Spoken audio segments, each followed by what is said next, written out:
ఇవాళ చౌదరి ఒక్కొక్క మాట, ఇంతమంది నాయకులు మన మధ్య ఉన్నారే, ఇంతమంది పెద్దలు మనందరి మధ్యకి వచ్చారే, ఈ రెండు కళ్ళు చాలటం లేదే, ఎవరిని చూడాలి, ఎలా చూపు నిలపాలి, ఎలా గెలవాలి అని గెలిచినటువంటి వీరుల్ని చూస్తున్నప్పుడు ఇక్కడ వేదిక మీద మనం గమనించినట్టయితే మన బాలయ్య బాబు గారు విచ్చేశారు. మన బాలయ్య బాబుకి ఒక్కసారి గట్టిగా మీ స్వాగతం మీ కరతాళ ధ్వనులతో చెప్పాలి. బాలయ్య బాబుకి జై. అడుగోండి మన నటసింహం ది లెజెండ్, జై బాలయ్య.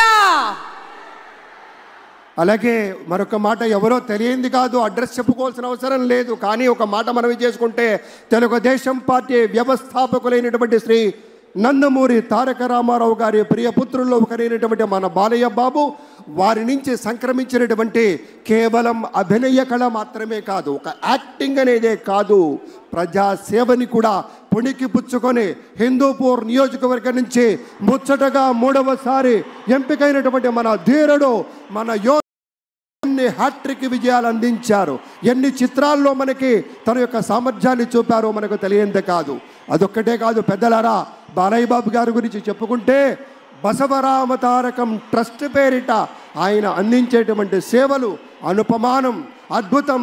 క్యాన్సర్ వ్యాధితో బాధపడుతున్నటువంటి అనేక మంది ఆర్తుల్ని రక్షించడం కోసం బసవ తారకం ట్రస్ట్ పక్షాన విశేషమైనటువంటి రీతిలో సేవలు అందిస్తున్న బాలయ్య బాబుకి జై.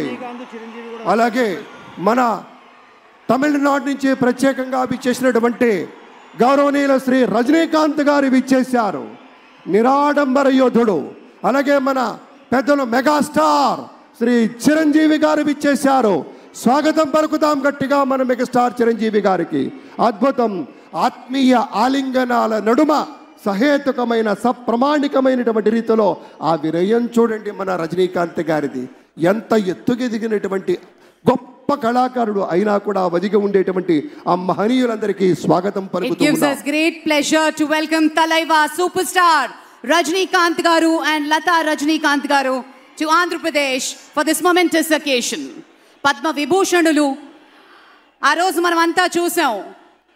పుత్రోత్సాహం తండ్రికి ఏ విధంగా ఉంటుందో మనకి తెలియదు, కానీ సోదర ఉత్సాహం, ఆ సాష్టాంగ నమస్కారం